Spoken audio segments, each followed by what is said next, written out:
Welcome all to New Perspectives and this new four-part series on nation souls, which we're very excited to introduce. I'm Rade, and I'm joined by Vladimir, and we are both here at the La Grace Sri Aurobindo Integral Life Center in Fountain Inn, South Carolina. We also have H.P. Rama joining us today. HP is the founder and president of our university and benefactor of the Sri Aurobindo Integral Life Centers. And of course, today we also have our esteemed speaker, Dr. Basu, whom we are always extremely honored to host. We lastly have joining us at this time, Dr. Martha Orton, who will be speaking on a panel with Vladimir in about 2 weeks on nation souls. So most of you know Dr. Basu and are familiar with his work. He is a psychiatrist engaged in consciousness paradigms. Dr. Basu is deeply interested in the interplay of Aurobindonian metaphysics and mental health, and has developed a module of consciousness-based psychology, and along with Dr. Michael Miovich, authored a book on this topic, which looks at the psychopathology and counseling from an entirely new perspective that arises from the experiential teachings of Sri Aurobindo and the Mother. So today, Dr. Basu introduces New Perspectives' four-part series on nation souls with a discussion on the formation of the nation soul. He will address how the nations in making were initiated in a loose scaffolding where a basic stratification attempted to maintain social stability and cultural integrity. But, as he says, this was not enough, and a second stage emerged to maintain a facade of uniformity and centralization of power. Still, the nation souls needed something more to be consolidated, a free internal development where social uniformity had to be replaced by a unity in consciousness. So at this time, I would like to turn it over to Dr. Basu, but also remind everyone that as the talk goes on, if you have any questions whatsoever for Dr. Basu, just put your questions in the Q&A box and we'll get to them by the end of the session. And Vladimir will be facilitating the balance of this webinar. Dr. Basu, I'll turn it over to you. Thank you. Thank you especially your Lagras Center and our university for giving me this opportunity to speak on a topic which is very close to Sri Aurobindo's heart. We see that Sri Aurobindo started with nationalism. As you know, that there are just now, because it is the 75th year of Indian independence, a lot of programs on Indian nationalism are being held where Sri Aurobindo's role is being emphasized.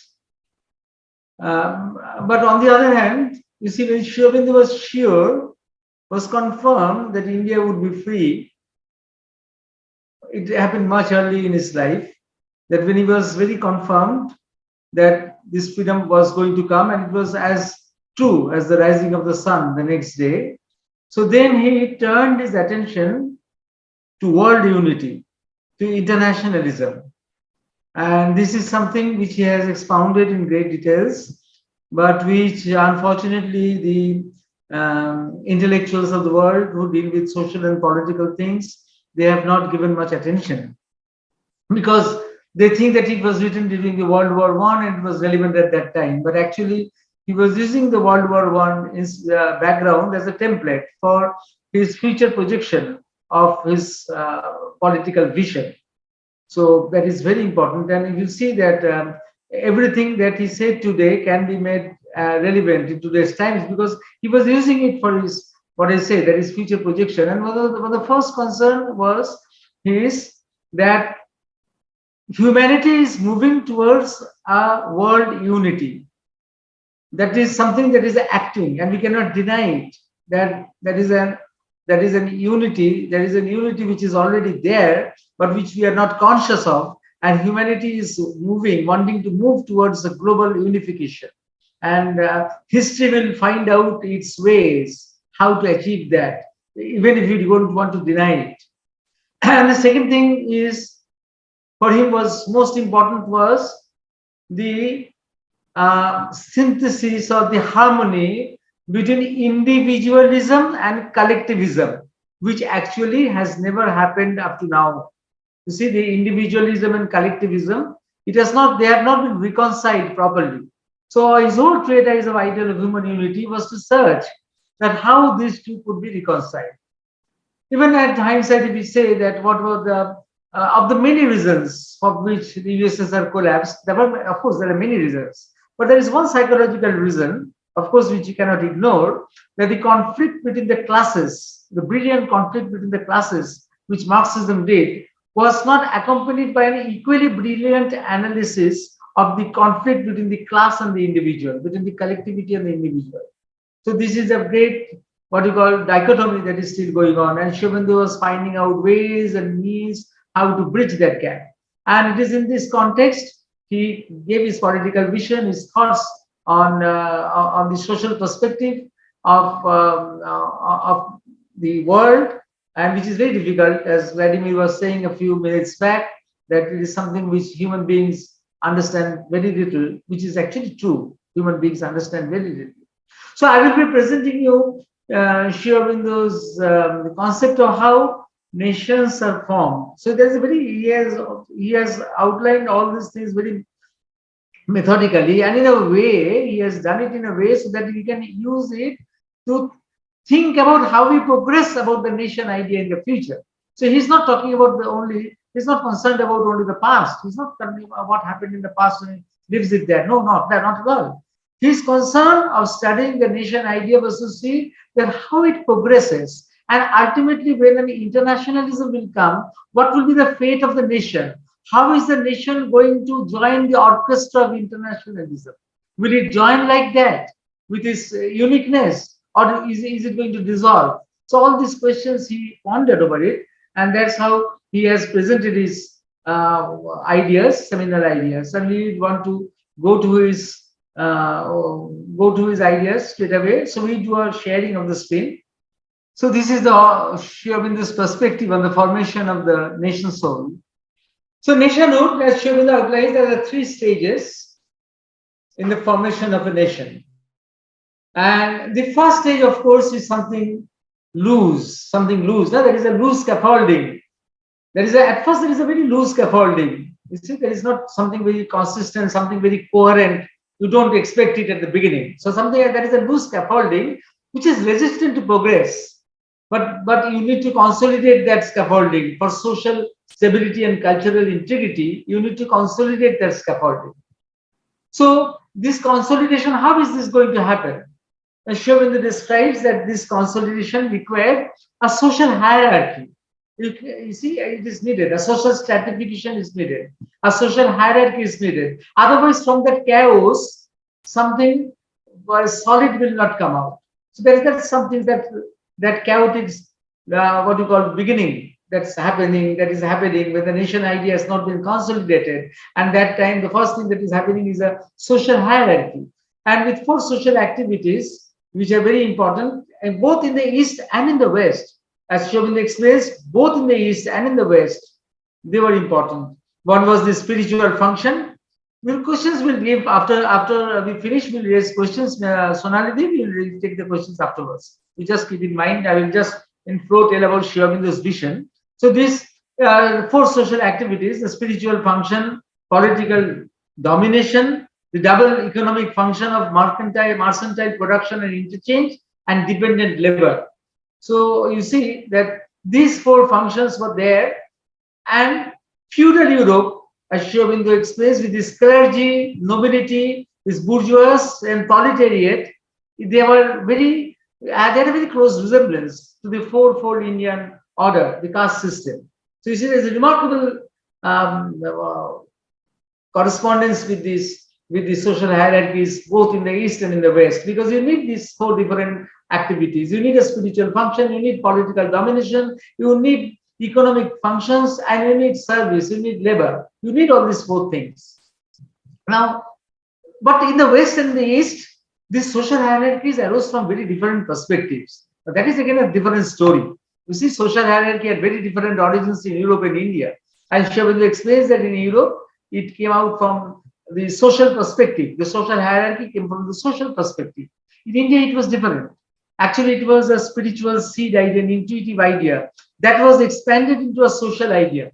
That the four orders arose from the body of the Brahma. This arose, and then this was used to organize the social hierarchy. But in today's world, the same seed idea, which was an intuitive idea, can be used to construct a psychological stratification, no? The fourfold what you call development of functions in one personality. The same idea, seed idea, there was a seed idea, and that seed idea was a spiritual idea, and that seed idea was used in sociology, in the social circles, to build up the social hierarchy. It can also be used to construct a different hierarchy, different, not called hierarchy, a different functioning. I will say that in today's world, when the caste system has become redundant, then that fourfold idea can be used to develop the personality, wisdom, harmony, perfection, strength. They can be brought together to form a new harmony. So there's a different story. I think one day, if Vladimir agrees, we should have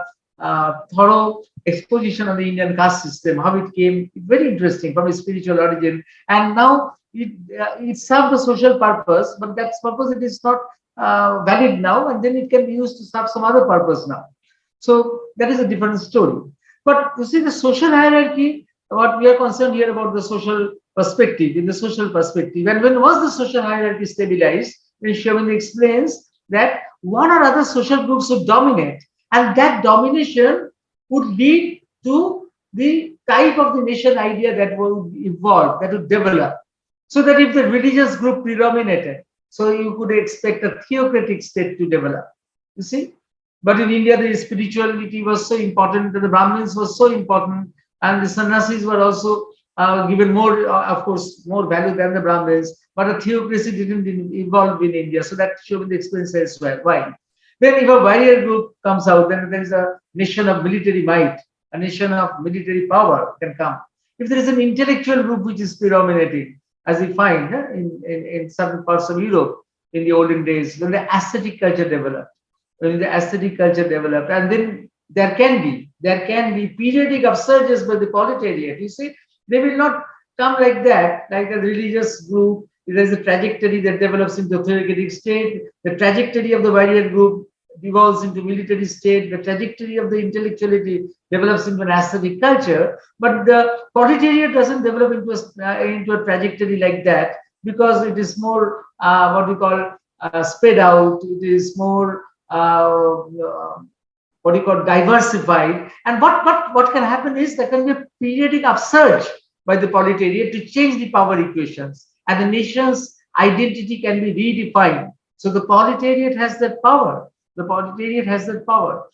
You see, Shavindra is the first person in India to use the word proletariat. Before him, in India, nobody used the word proletariat, and that has been now recognized. The Communist Party of India, in the history of the communist movement, they have acknowledged that Shavindra is the first person to use this word proletariat.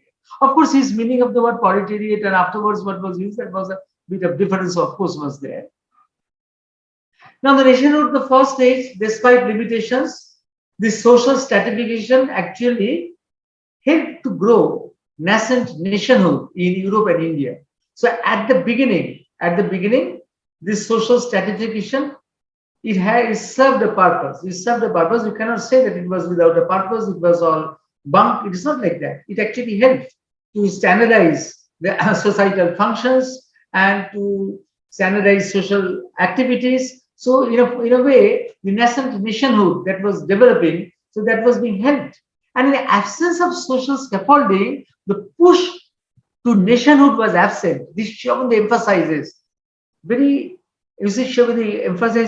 beautifully, giving the example of Islamic civilization. Now, he exclaims, these are his words, that Islamic civilization with dominant principle of equality and brotherhood. You see, Islam had brought that principle of equality and brotherhood as a dominant principle. And they had a peculiar system of slavery, which Shavindra was remarkable, because that system of slavery was such that even the slave could rise to the throne, to be the king. You know that in India we had the slave dynasty also when the Islamic invasion was there. So even with this system of slavery which was so peculiar and which could allow the slave to rise to the top, and with all that notion of equality and brotherhood, still that push to a conscious nation state in Islamic countries was not there. It started doing it only after the pressure of modern ideas. Of course, Shivam writes this in 1917, 100 years back. So more than 100 years back, he writes this. So modern, you have to take in that sense. Modern means at the time when Shivam was writing it, 1916, 1916, 17, when Shivam was writing this. So in the pressure of modernity, the pressure of modern circumstances, they started becoming conscious nation states. But the conscious nation states that we find, which you find in Europe, which you find in Italy, in France, that the conscious nation state, that idea was there, so dominant, so proud, so prominent. So that was not there. And then Shavindra ascribes it that because the social hierarchy was absent. So you see the importance he gives it to the social hierarchy. You see, in today's world, we try to judge things according to what they have come to, what they have been presenting, what they have been presenting today. But today they have been presenting, the social hierarchy has been presenting in a way which is not in a way that was presented before. Today we have a decadent form of it. We have a perverted form of it that does not represent the original form in which it was presented, in which it developed. And Sri Aurobindo acknowledges that form. So it is a very important idea. And the social hierarchy had to become counterproductive at one point. You see, for many reasons, it became counterproductive. In India, one very important reason why which it became counterproductive, because it was not the function, the capacity of the person, but the birth or the what you call the heredity that became important. So if I am a knowledgeable person, that doesn't mean that another knowledgeable person will succeed me as a Brahmin. My son, who might not be knowledgeable, will become a Brahmin.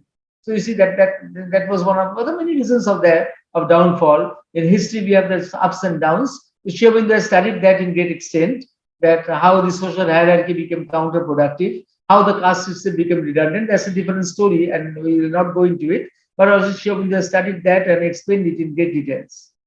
Now, the consolidation of nationhood now needed two principles. When the social hierarchy was no longer relevant, the two principles, or they had to go back because two other principles had to come in front. One is the centralization of common life. Common life means what? It is breaking the social hierarchy.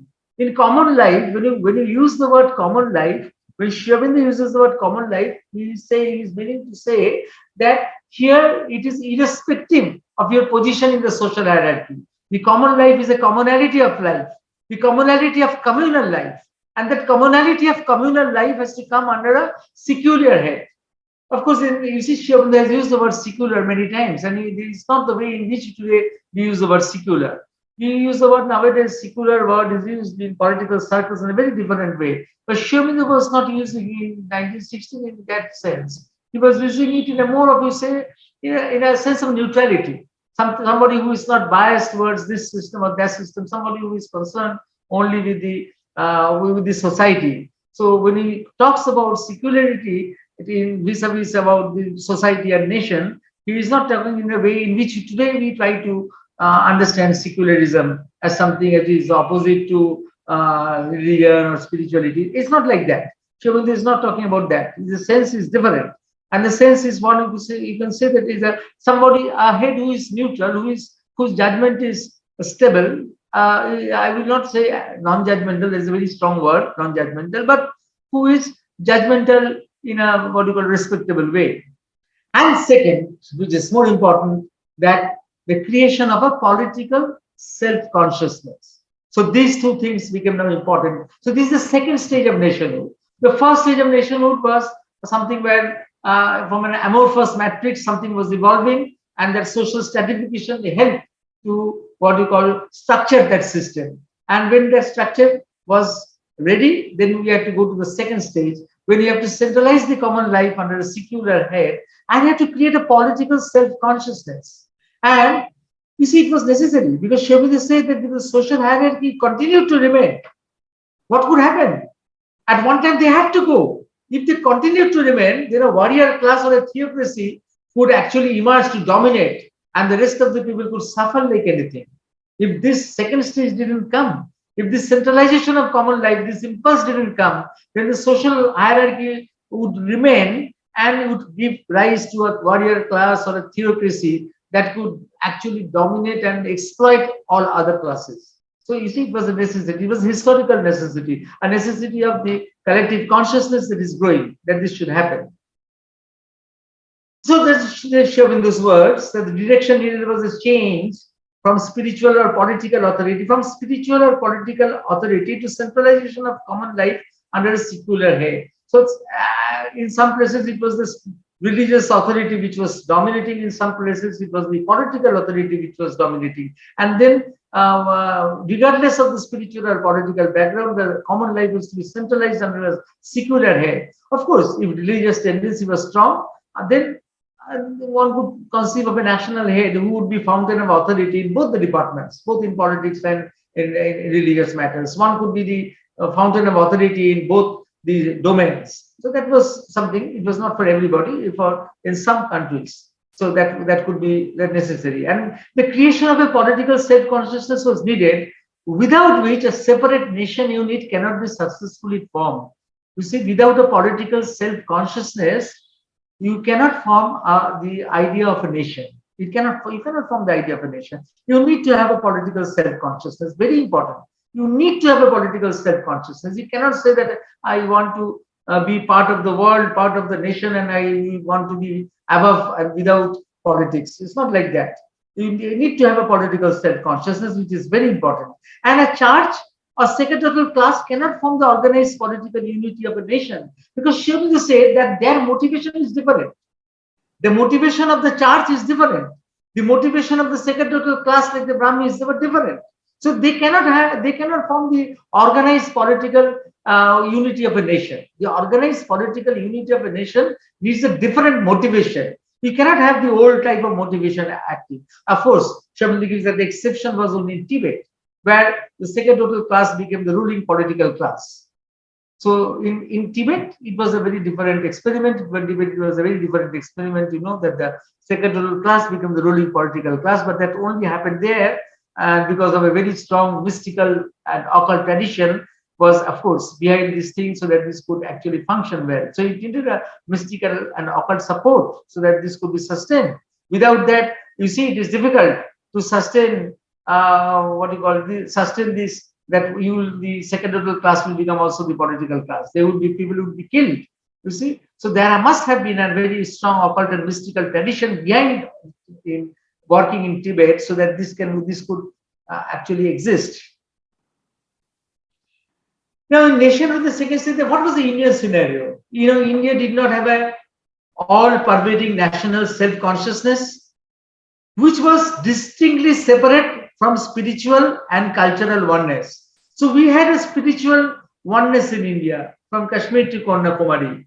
We had cultural commonness. We had our epics, we had our temples, we had our fairs, we had all our common things which bound everybody in India. Though the states were different, the kingdoms were different, the kings were different, but still there was a common thread running through the spiritual and the cultural forums they were running. But there was no all-pervading national political self-consciousness. Mind you, this is shown in these words: all-pervading national political self-consciousness. And Soumitra says, he explains why this happened. Why did this happen? Because he squarely lays the blame. The dominant, these are what Soumitra words, the dominant secretarial Brahmin class dominated society and determined principles of national life. They stood in the way of development, followed by more secular-minded European and Mongolian peoples. So you see, there is a dominant Brahmin class who determined the principles of national life, and they stood in the way of development of a political consciousness, self-consciousness, which was not there in Europe and in China. It was not there. So, and the political and social factors came in front only when the Brahmin caste began to change. And when did the Brahmin caste begin to change? With the European influence, the Brahmins lost their exclusive hold on national life. So European influence also had some positive areas. One of these was that the Brahmins lost their exclusive hold on national life. And the impact of modernity the impact of modernity led to massive secularization of the Brahmin caste. So the Brahmin caste itself became secularized. You see, people, there are many people in India who are coming from the Brahmin backgrounds who became the great torchbearers of modern India, irrespective of caste, class, color, religion, and everything. So it was there. You see, because you see in India, the upper caste was also the upper class. The upper caste was also the upper class. So that is why when they secularized or when they became modern, they could also provide leading roles. So when you see that the freedom movement happened, that many Brahmins coming up and actually playing leading roles. Very interesting, very complex situation. India is very complex and is a very different case study than other nations in the world. So nature had to utilize the instrument of foreign domination. You see, this Sri Aurobindo has referred this a number of times, that the Indian political self-consciousness had to develop. And when all other factors were not helping, then nature had to utilize the instrument of foreign domination to consolidate the concept of nationhood. If the foreign domination didn't come, then the motivation to be a nation would have been missing. So the foreign domination came, the European domination, of course. He's talking not about the foreign domination which came before the Europeans. He's not talking about the invasion by the Mughals and the others. He's talking about the European invasion of India. And Sri Aurobindo knows that despite Brahmin resistance, it is not that there was national self-consciousness did not arise in India. It arose in certain pockets. It arose. It was there. It was there. It was there underlying the what you call the surface. It was always. It was there lurking. In some places, they actually evolved. They came out. And he gives three examples. He gives three great examples in India where even before the concept of Indian nationhood developed, the political self-consciousness of India started developing. And one is the Rajputs of Mewar, because they accepted the Raja in a double role, the head of the society and of the nation. So in Mewar, they accepted the Raja in a double role, because previously the head of the society was the Brahmin and the head of the nation was the Raja, the king.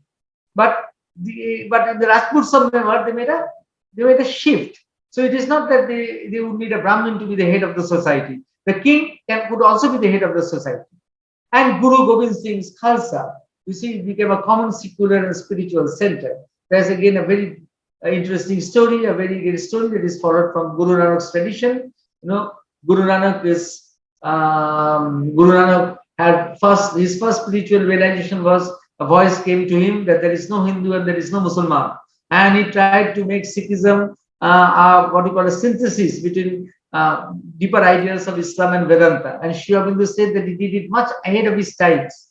What he did, ordinary people couldn't understand. They made of it a dogma, but actually he did something great and he did it ahead of his times. So, and following him, Guru Gobind Singh's Khalsa became a common secular and spiritual center. And then the Marathas, you see that Marathas, when you talk of the Marathas, when you talk of Shivaji, you still get so much spirited, we get stimulated, because they not only had a secular head, but they secularized themselves in such a way. They secularized the Marathas, they secularized all of themselves in such a way that the whole people, Brahmin, Shudra, became for a time a nation of soldiers, politicians, and administrators. Mind you, then you can understand when Sri Aurobindo is using this term, because I'm using Sri Aurobindo's own phrase, I'm using it here. Then you see that Sri Aurobindo is using the word secular in a completely different way. The secular means that one has become neutral, one has become all-embracing, one is not biased towards one caste or the other caste. One is acting in a very Catholic manner. So his term secular has to be seen in a different light than way today in politics what is being used in India. It's not like that. It's a different connotation altogether. So when he says that they secularized themselves, that they had made themselves but they were universalized in the common ideal, so that the whole people became a nation of soldiers, politicians, and administrators. It's a very remarkable development. You see, it actually did the push when the actual time came, so that the Indian nation would have to emerge. The Marathas were there as a motivating factor, of course. And then in the second stage of the nationhood also we have the consolidation of the monarchy. We have a consolidation of the monarchy. Now, modification of social hierarchy led to concentration of power in their hands of a power dominant monarchical government. And powerful monarchies shape destinies of medieval nations, Mind you, Sri Aurobindo cites examples of how powerful monarchies shaped nations to be great. The Tudors in England, the Capests in France, the Romanovs in Russia, and very recent example, Hohenzollern in Germany was not very old. Very recent, they said that people were watching with awe. That how can this happen in modern times, in recent times, that they were what they did in Germany, but they did, or the Mikado in Japan. And this monarchy represented a subconscious need in the psyche of the people for a figure to consolidate aspirations. So it represented a subconscious need. So in the subconscious, that is in our psyche, there is a need to consolidate our aspirations. And then Shiondi explains that this psychological trend in the subconscious explains the passion with which, the loyalty with which the great dynasties were served, even when they were in their downfall, even when they were falling down, even when they were the time had come for them to go. But still, there was a lot of loyalty among the masses, a lot of passion among the masses, because in our subconscious, in our psyche, there is a need for something like that. No? Because our psyche is something loose, amorphous, fragmented, and we need some scaffolding to hold. And at one time, history provided monarchy that scaffolding at the level of the nation. However, due to inbuilt limitations, which I will not go, which is a different subject altogether, monarchies had to be surpassed. So the third stage of nationhood came. When monarchies surpassed, when the age of the monarchies went away, then we entered the third stage of nationhood. And in the third stage of nationhood, monarchy consolidated, because monarchy consolidates political power and administration. But social consciousness, you cannot bound them there. You cannot fix them there.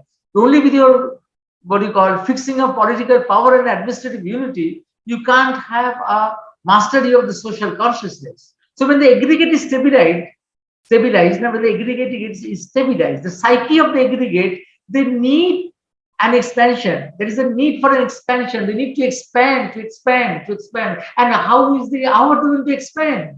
Expansion expresses as a quest for liberty.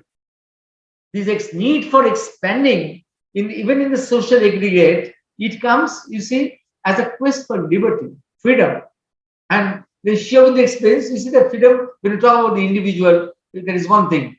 But when you talk about the society, when you talk about the nation in making, then liberty has to be understood in different domains. So there are, showing the experience, there are three domains in which liberty had to be activated, or liberty had to be voiced, or liberty was coming up, bubbling up.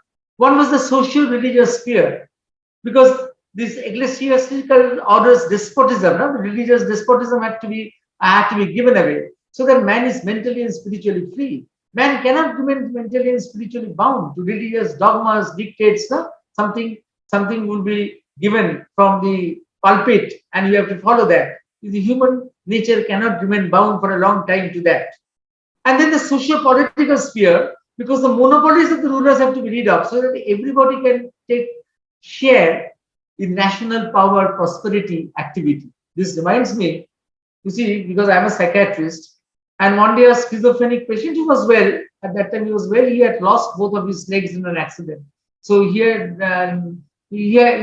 was actually carried and brought in front of me. He couldn't be placed on a chair, so he was made to sit on the floor. And I was sitting in my chair in my clinic, and he was there on the floor because the two people had brought him, and they had just dumped him in front of me. Then he looked at me and said, that I don't have two legs, and you were sitting there on the chair with your tie and suit, very well groomed. Do you think that you are better off than me? Of course not. You have only one vote. In elections, you can give only one vote. I also have one vote. You don't have two votes. You don't have a vote more than me. You see, when the elections are there, we go to vote. The government in power, I have an equal right as yours. We are equal. I might be sitting on the floor. I might not have legs, and you might be sitting on the chair with the AC on and all that. Baba. But that doesn't matter. You see, that's the power. That's the power. It's really interesting, because we see in India, when the elections happen, people from the villages, they deck up in their good clothes, as if they're going for a festival. Because you see, even the proletariat, they have that notion that at last we have got a share in selecting who will be the government, and we are going to do it in a very beautiful way. We are going to do it with duties, and that is why that is a very beautiful scene. You see any day of when there is a mass elections in India, you will see the crowd, how enthusiastic they are. I'm talking about the proletariat, about the people who are at the lower end of the social hierarchy, and they actually, of course, celebrate that this is the power that we have. So in socio-political sphere, the monopolies of the rulers, people don't want the monopolies of the rulers to persist. So that's liberty in a different domain. And of course, in the socio-economic sphere, the bourgeois capitalism has to consent to an equitable economic order where poverty is eliminated and wealth is shared. Of course, it's the subject of economists. It is a subject of economists. How do we do that? It is a very difficult subject, of course. Someone was saying that day that in a capitalist country, you can tax the big industrialists, and with that tax, you can go on helping the poor. So to help the poor, you need to have capitalism. Otherwise, where do you get taxes? See, just giving an example, this is very complex, very complicated. We understand very little of this socio-economic sphere, how we are going to function in a justifiable way where we are not biased. It's very difficult.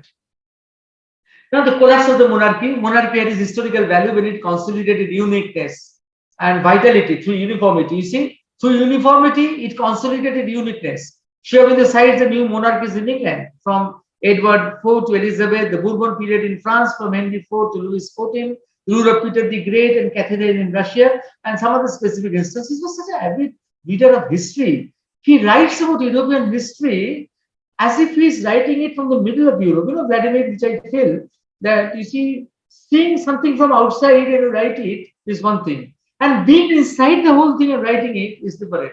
Which must be that Sri Aurobindo's past births in Europe. Of course, we know that Sri Aurobindo had past births in Europe, and there were great figures behind whom was Sri Aurobindo's consciousness was acting, like Octavius or Augustus Caesar. We know that, but you can understand that from inside he's seeing the whole thing.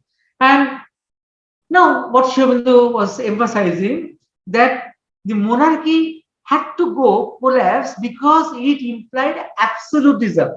It implied absolutism.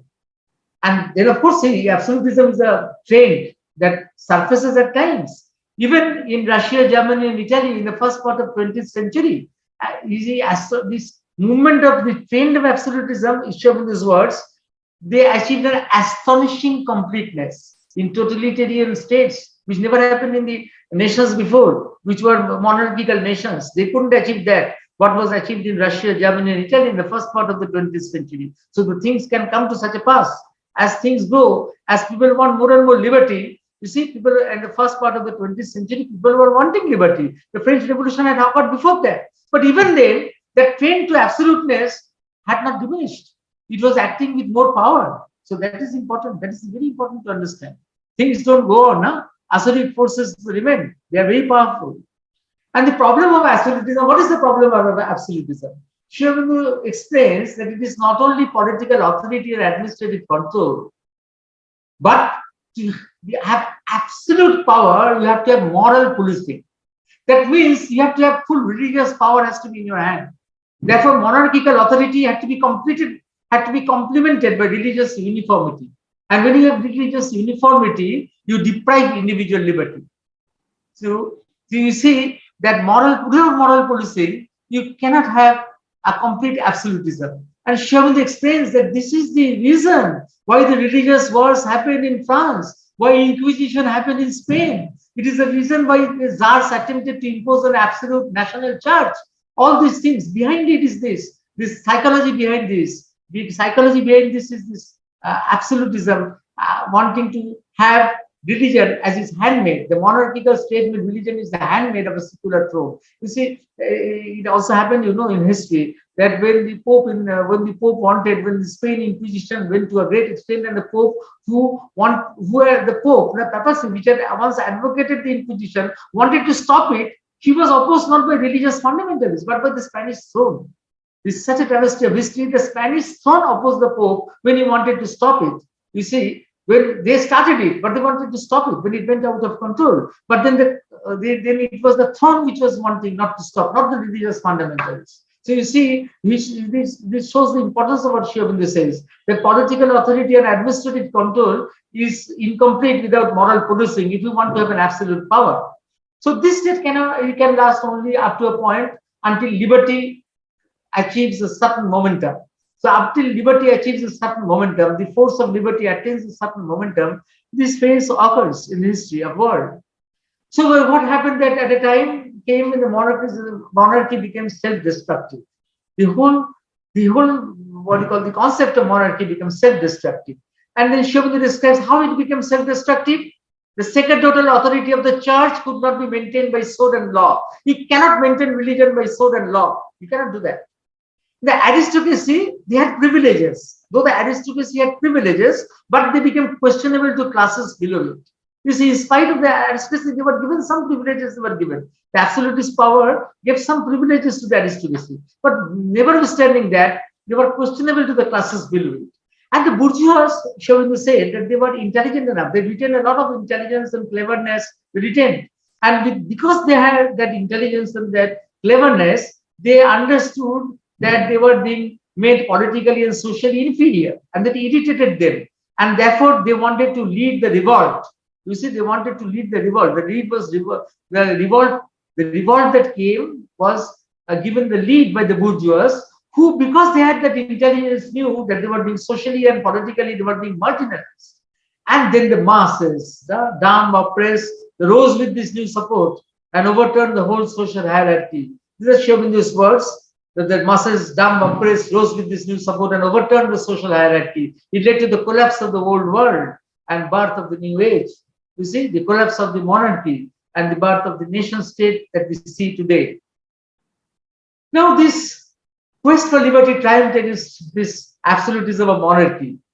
But the problem, as the problem is solved, the problem has not been solved. You see, the nation state has come, but the problem has not been solved. Problem has not been solved because liberty alone is not sufficient to hold the social structure. With liberty alone, you cannot hold the social structure. So justice is needed. Justice is needed. Equality is needed. Liberty and equality have to be reconciled. Very difficult, very difficult. When Vladimir told me that people don't understand what is the social problems, you see, the most important thing that people can't understand is how one is to reconcile liberty and equality. How is very difficult. And Sri Aurobindo explained that an absolute equality is non-existent because in a world of dualities, not because we live in a world of dualities. The manifestation is a world of dualities. See, the manifestation had to be a world of dualities. Otherwise, the manifestation would not have happened if it was not a world of dualities. Then we would have no manifestation at all. It would be the same. Manifestation means variety. Manifestation means diversity. So diversity and variety means duality. And in duality, you cannot have an equality. When you have a duality, there will be always something will be more there and something will be less there. Always it will be like that. So what can be achieved? Of course, is a fundamental equality, equal opportunities to everybody, to health, to education, equal share in the advantages of aggregate life, equal opportunities, our equal share, our an equitable distribution of wealth. All these things at an optimal level can be achieved. Now, in travesty of history, Sri Aurobindo is what we call painfully, he points out that the urge of equality today has reverted to the old notion of the absolute efficient state, no longer monarchical, ecclesiastical, aristocratic. That were the old states. But modern states, which are secular, democratic, and socialistic, there the urge for equality has come in such a way that liberty has to be sacrificed. For aggregate efficiency, liberty has to be sacrificed. So this is what we are seeing in the world. But this is happening because in consciousness they have to be reconciled. Outwardly, you cannot reconcile them. So this is again a very, what you call, a very different story. You have to understand what Sri Aurobindo has talked about in great details, that liberty and equality cannot be what you call mechanically, they cannot be harmonized. They can be harmonized only at a very deep level of collective consciousness. And how? Because deep level of collective consciousness. This in collective consciousness means fraternity. Collective consciousness implies fraternity, and fraternity is to be based on soul comradeship. not on egoism or mechanical comradeship, not on mechanical comradeship. So this is something which India has to give. In the international orchestra of nations, what India has to contribute. Every country, every nation has to contribute something special, and India has to contribute. What India has to contribute is this concept of consciousness, the deepest consciousness behind that can unite liberty and equality. This can come from India. The consciousness of the soul is a soul brotherhood that is going to be what you call implemented, that is needed to come out. So this the future of the future of the nations. No, they needs a harmonization at a very deep level of collective psyche. Otherwise, if this doesn't happen, Shobinder's word, anarchy would be preferred over unassimilated repression. If you don't do this, anarchy will be preferred over unassimilated repression. Also, the other factor also is the persistence of national egoism. You see, again, this is a different topic. I think that we will be taking up this in one of these sessions. We will be talking about national egoism. So I have not spent time. I am not spending time on that. So in this series, there will be a session where you will be having more exposure to this. Now, if national egoisms go on producing armed conflicts, and if this goes beyond a limit, then the time spirit, the zeitgeist, which is wanting world unity, irrespective of whatever nation you are, whatever passion you have for your nation, God damn, it wants world unity. And if the nation doesn't participate in it, then the time spirit can dissolve the nations. This is showing this warning that the time spirit can dissolve the nations if the nations cannot come to a poise of fraternity, cannot come to a poise not only of fraternity among themselves in his own nation between liberty and equality, and fraternity with other nations, the comradeship with other nations. You have to move along with and in a unity with other nations. You have to move in an orchestra. If you can't do that, if you don't do that, then you don't think that the time spirit will allow the nation to persist. It doesn't depend upon a passion. So this is a very important thing. And what will be the future of nationhood? This is the last slide. I will say, after that you can give your comments. And show the sides two possible outcomes. You see that there can be, the world can move towards a world unity, which preferably could be a federated unity, a federal unity of nations. And in that federal unity of nations, all nations have to join with equal status, and it has to come with its uniqueness. And Shobindu says that it is, what is the uniqueness? Shobindu's words, vigorous particularism. So each nation has to have a vigorous particularism within a larger federated unity. So yeah, you can join, of course. You can contribute to the orchestra, international orchestra, but you have to have your particular uniqueness, and you have to present it in a vigorous way. You have to be very confident of it. I would say that, you see, different nations would contribute different things to the world orchestra. For India, what is to be presented is the concept of spiritual universalism, which we have. It is we who can provide how the fraternity principle can come in terms of consciousness, so that liberty and equality can be harmonized. It is we can give this. Other nations can give other things. Some nations can give very good examples of how one can prosper economically. Some nations can give an idea of how one can prosper with sports. You see, different nations will give different things. But every country, every nation has to have some uniqueness, and that uniqueness we have to develop. We have to find out. First we have to develop. Otherwise, what we will present? If we don't develop it, if we don't develop that particularism, we can't present it to the world. So we have to first develop it, understand what is our resource, understand what is our inner strength. Our inner strength is not that in India's inner strength is something else, which will be different from the inner strength of a country like China or from a country like Italy. It will be different. Every country will have a different inner meaning, inner strength, inner symbolization, and we have to come up with that. And also, side by side, because of the urge of the world unity up there, the gradual dominance of this idea of the citizen of the world, the sans patrida citizen of the world, which Shobindu says runs counter to the nation idea. But a time will come when even the nation has to accommodate people who have this idea of the world citizen. You see, there will be some people. You see, for example, always there will be some people who are atheists. You see, you can't expect everybody will believe in God. The mother said that as long as religion is there, atheists will also be there. because religion has got many problems, and the atheists are there to challenge that. You need that challenge.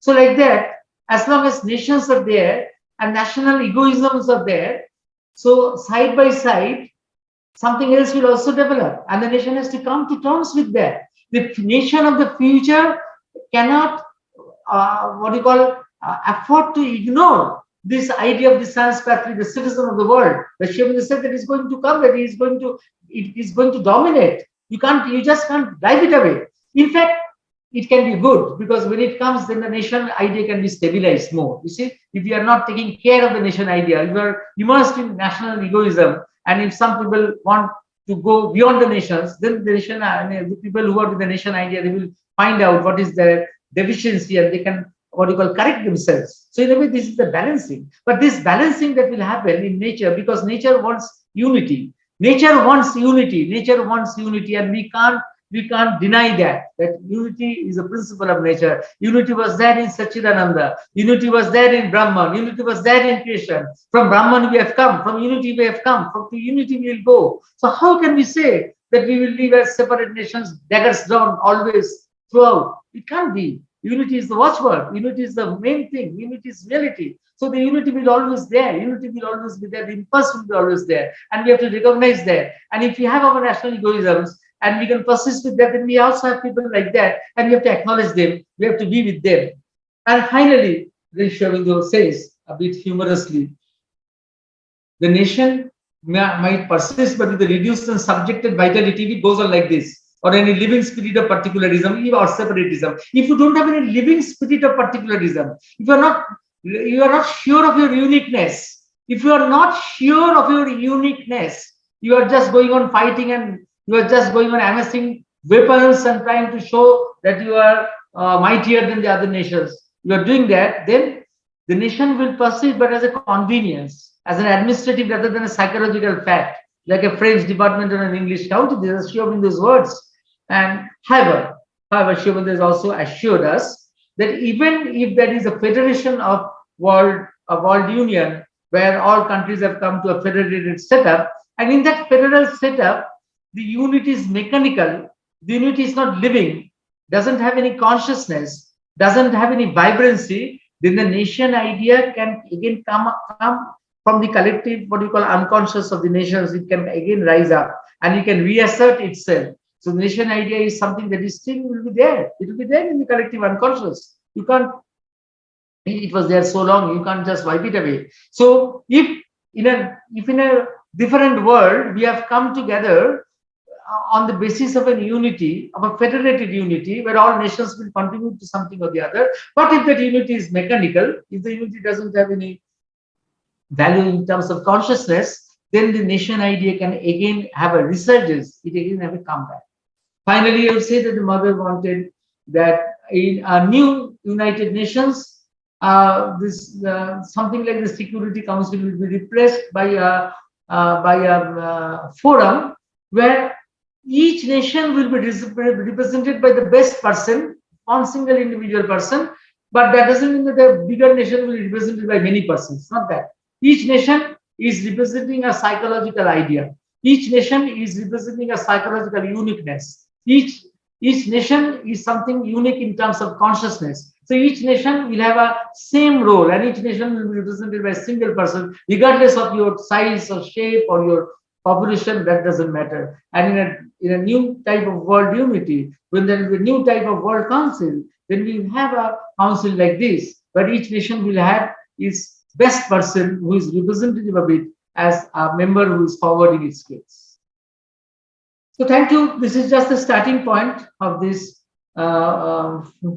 this flow of nation ideas and all that will be coming up in the next webinars one by one, which they have the Vladimir and Radhe, they have organized, and I hope it comes out well.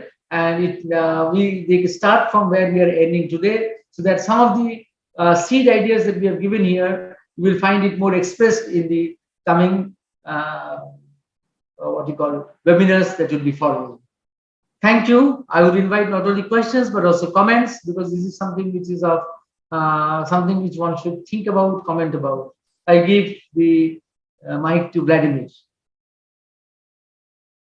Yeah, thank you. Thank you, Soumitra, for this beautiful presentation from the very foundations of Sri Aurobindo's thought. You went stage by stage. That's we wanted. We wanted to see those elements which nobody actually follows properly. We understand in general certain things, but this stage by stage understanding was very, very useful. And I believe there will be many questions, and myself, I have many answers from your presentation, especially with regard to India's development and how Brahminhood was dominating and what happened and why the invasion took place, because it's a necessity of the future development of that liberalism, which is a part of the whole process of awakening of the nation souls. And especially the last presentation of the future of the nations was very interesting, especially this citizenship of the world, and where the nations of different kind will interact with other nations, live in other countries, and learn from them some elements which they need for their own national development, which is quite interesting, and maybe even, nourish and develop better the uniqueness of their own national spirits. So I wanted also to mention that the same idea is in the 5 dreams, as you remember. Sri Aurobindo speaks about this, that let me quote from him, let me find that. I prepared this just to make a quotation, but this is the 3rd dream. The 3rd dream was a world union forming the outer basis of a fairer, brighter, and nobler life for all mankind. And there he mentions this nationalism. But the outward basis is not enough. There must grow up an international spirit and outlook. International forms and institutions must appear, perhaps such developments as dual or multilateral citizenship, willed exchange or voluntary fusion of cultures. Willed exchange or voluntary fusion of cultures. Nationalism will have fulfilled itself and lost its militancy, it's interesting, and would no longer find these things incompatible with self-preservation and the integrality of its outlook. The new spirit of oneness will take hold of the human race. And we can see these elements in Europe. There are no borders, and Frenchies may live in Germany and Germans in France, and there is no problem with that. The self-identity, the national identity is already formed, and it's not threatened by anybody. So this is a new stage which is already taking place in the world. It's beautiful how Sri Aurobindo and you especially presented all his views. Thank you for this. It was my short comment. I guess it wasn't so short, but now we come to the questions and answers. And if Martha wants to say something, or Radhe, please just join. And before we go to the question and answer session. You have to unmute yourself in case you want to say something.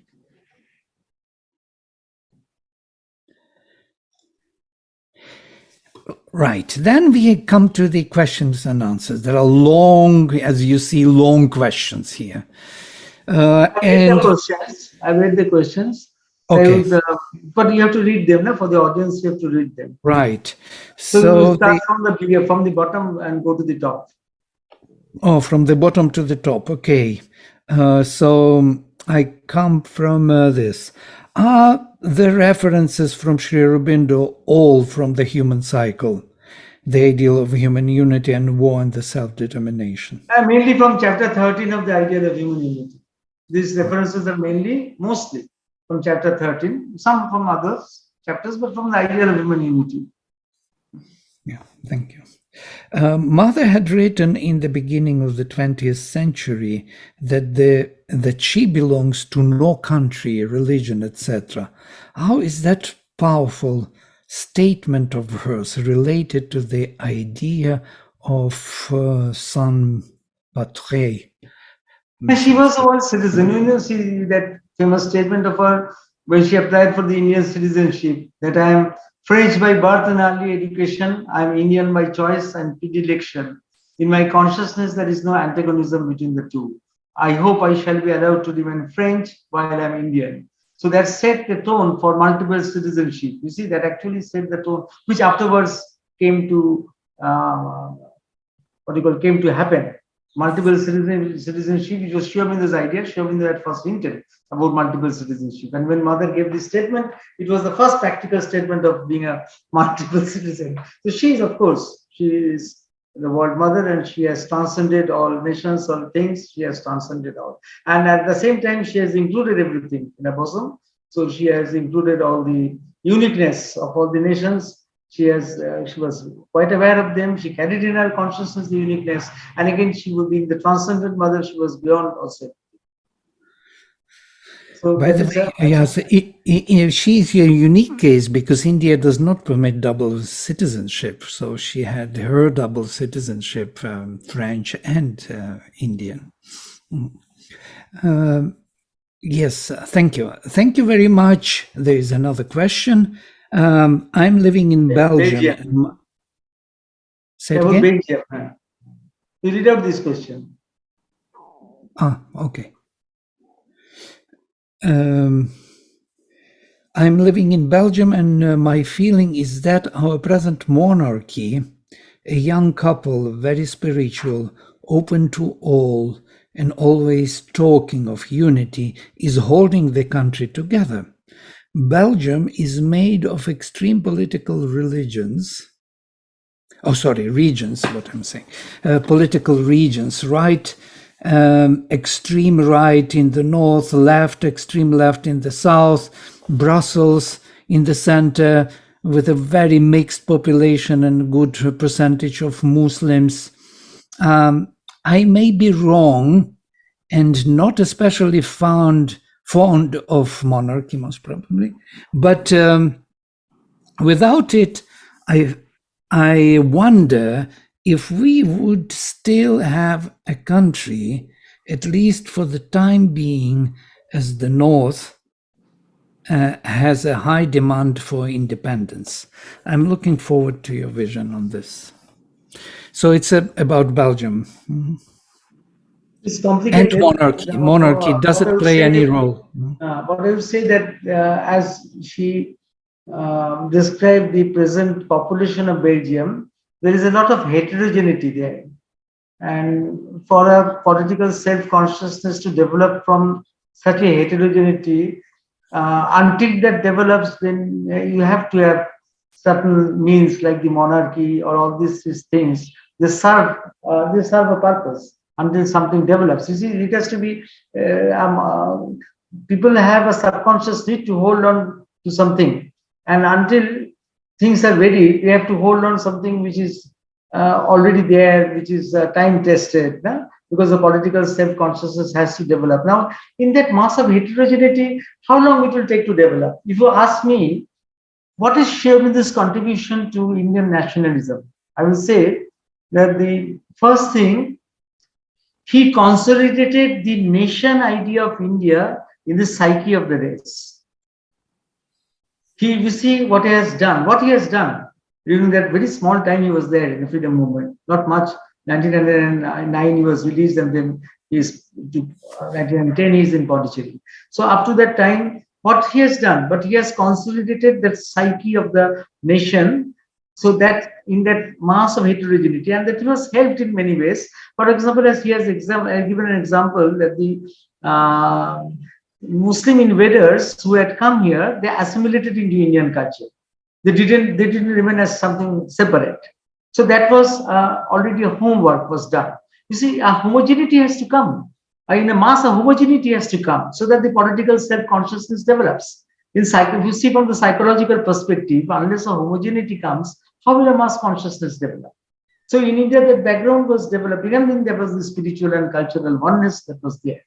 Now in Belgium, I don't know. I'm not. I will be able to tell it better. So in India, we already had a spiritual and cultural oneness. Already, also the invaders were come and assimilated with the Indian culture. This homework was there, and then Sri Aurobindo consolidated that idea of nation in the masses, in the psyche of the people. So the background was prepared for him. But I don't know, in Belgium, until the background is prepared, the monarchy has to serve a purpose to hold the nation together. Such a heterogeneity, somebody has to take a lead, or circumstances will take a lead, or education will take a lead. If somebody doesn't come, modern situation will change, education will take a lead.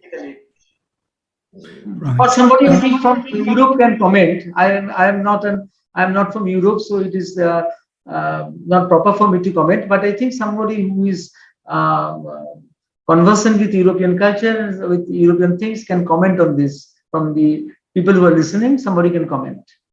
Yeah, I would like to make a kind of comment on this.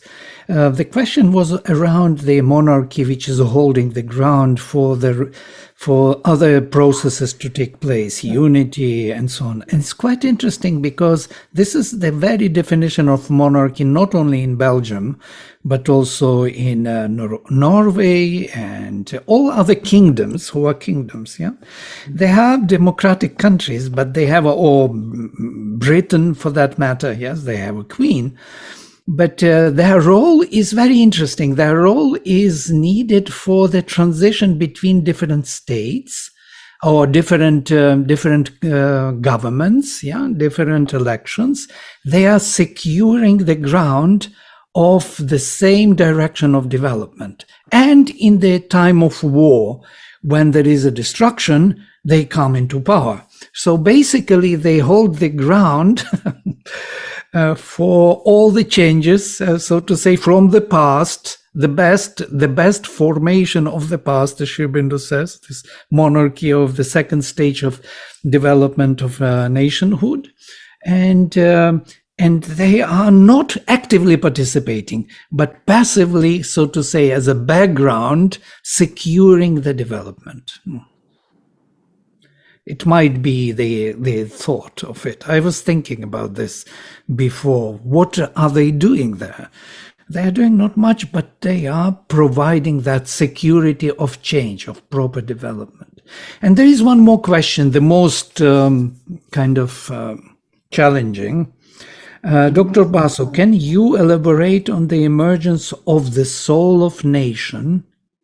It seems that you are covering the external aspects of formation of nations, but when does a nation's soul begin to form? Is it related to ethnicity or in any way? Or if we look back at history, we find several places in the world where civilization arose, Indus Valley, Mesopotamia, Nile Valley, etc. Was there a nation soul back in those early stages? Or does nation soul emerge later? I will say this from the Indian perspective, because I would not be able to comment on Western things, because I do not belong, from my background. But I will tell you what Sri Aurobindo speaks about India, that Sri Aurobindo very specifically points out that the political self-consciousness had not been developed in India. Now, these tribes and all ethnic groups, of course, they had their, what you call, guardian angels. That was always there. But that doesn't mean that they had developed a nation soul. So every tribe, every collectivity, everything has something which is a guardian angel which is guiding them, which is supporting them. There's a support from behind, there's a soul support from behind, but that soul has not become a nation soul.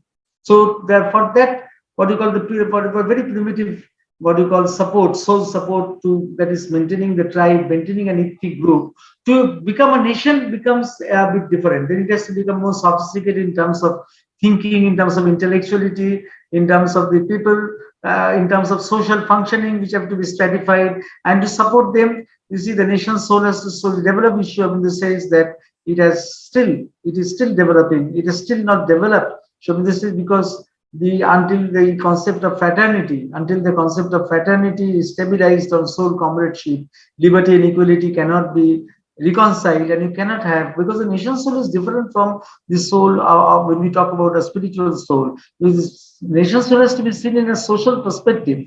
Shobhindu uses it in a social perspective. Of course, that is a guiding angel. That is a guiding angel which is there behind. That is a divine guidance which is helping us to move along. But in India, the tradition of that divine tradition has been there. It has been developed for ages and ages by our seers, by our mystics, by our rishis. That has been developed. You cannot say that can happen at every race or with every ethnic group. That can happen. What has happened in India? So in India, what has happened is something special. But if you see the soul, in what context are we using the word soul? Are we using the word soul in the way we use Jivatma, either use it with Paramatma or the psychic being? Or when you're talking about the socials of the nation, then the soul is, we are using it in a social matrix. Yet we want to have a component of the deeper consciousness inside it. So from that social construct of a soul to a deeper construct which has the component of soul consciousness, then you have to have this fraternity of soul comradeship, giving a template for liberty and equality to be reconciled. That has still not happened to the extent which it should have happened. It is still growing. It is still in a nascent state. So what we talk about the nation soul, when Shobhindu talks about the nation soul in the ideal of human unity, is talking about the emergence. You see from where I have taken this chapter, he has actually named the chapter, the formation of the nation's soul. Though he's talking about the outer things, but the chapter's name is the formation of the nation's soul, the 3 stages of the formation of the nation's soul. So he used the word nation's soul, though he's talking about, you see, all social things. Because the soul at first is a constructed soul, and from there we are trying to take it to a deeper level so that it reflects the unitary consciousness of the actual self or the actual soul. So it's a different context. We have to build it up. You have to build it up. It's a thing that build up. It is not given to us, like the psychic being or the Jivatma is there and we are developing it. But on the social side, it is different. It is we who have to take the initiative to develop it and to bring it in consonance with the deeper wisdom that we have. Of course, there will be a guiding spirit, and but for the tribes and for the ethnic groups, there were guardian angels, which were also in charge of these tribes or groups that were working. That is a different thing. That's different from the nation's soul. So there is a guardian spirit that is driving them or that is sustaining them. So it's not an evolved nation soul like that. For the nation soul to evolve, the political self-consciousness has to develop, which comes with civilization.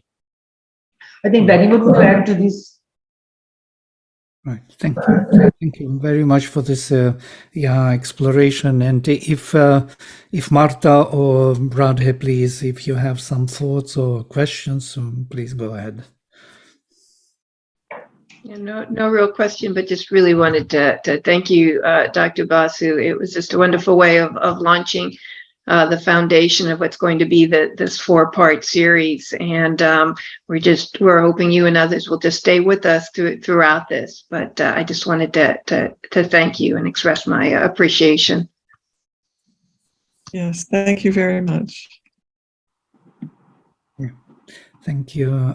And yes, with this especially last statement of yours, some thoughts came into my mind of the development. What is this soul? Nobody knows what is nation's soul and how it emerges. Yes, it emerges through preparing the instruments of its own. And these stages which you described is this preparation, is a pressure of some kind of formation, which is kind of molding of the humanity or the part of humanity within a particular land with particular history, with particular formation, structure, hierarchy, political, social, and so on, life, into the means of its own expression. And this is something interesting because it's like, it's as if somebody asked, I think it was in the in the evening talks, somebody asked about nation soul. And what Sri Aurobindo answered was for me a very unexpected answer, because I never thought of it in that way. He says that it is a typal being. It is not evolving. So nation soul is not evolving, but it creates all those, it's like Jivatma, let us say, yes? It creates all those carriers or instruments to respond to it and to express it. And somebody asked, and if there would be no nation to carry to the influence of this soul, there will be no language anymore, no culture, people will be dispersed, go to other countries and disappear. What will happen to the nation soul? And he says it will return to its origin, to the divine origin. So if there is no more the carrier, this is something really to think of. It's a mysterious. That's why Sri Aurobindo says in the ideal of human unity that there is this kind of statement I will read, because this is it was shocking for me. Nothing is more obscure to humanity or less seized by its understanding than its own communal and collective life. So here we are, we try to figure out something which is very mysterious. What is this human unity? And in other place he speaks about 3 steps of Vishnu. Yeah, the first step is formation of the family. Within the family, you have love. Mother loves and can sacrifice her life for her children. But then it has to expand. And how it expands to other creatures, other beings. How can I love somebody who is not from my family, who is not blood related? So this is the formation of the nation soul comes into second step. And the third will be the human unity. Once we are trained to love others, that brotherhood you mentioned, that fraternity, which is emerging as the psychic quality, which can balance the equality and liberty finally. And all the struggles you can see in the world with all the examples today, when you were making your presentations, I could see all the elements emerging here and there in Russia, and again, trying to drag back the whole development to that which was already achieved before in the history. But it is not going to happen because the history moves forward. Yeah. So evolution goes forward. Thank you very much for this wonderful presentation. It's a super initiation for our discussions in the future, and I hope you will join us also and bring your input also into these sessions.